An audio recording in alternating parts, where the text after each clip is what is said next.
Hi everyone, in front of me I've got a Samsung Galaxy A37 and let me share with you how to turn off running apps on this device.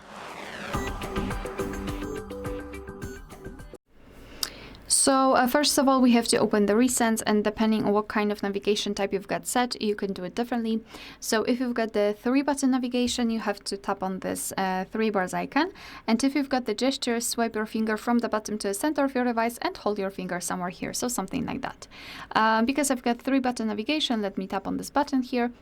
And as you can see right here, we've got the recents. So all you have to do is to simply tap on close all. And we just got back. We can open the recents to check. And here we've got no recent items, which means that we just successfully closed all background apps. All right, so that will be all. Thank you so much for watching. Please hit the subscribe button and leave the thumbs up.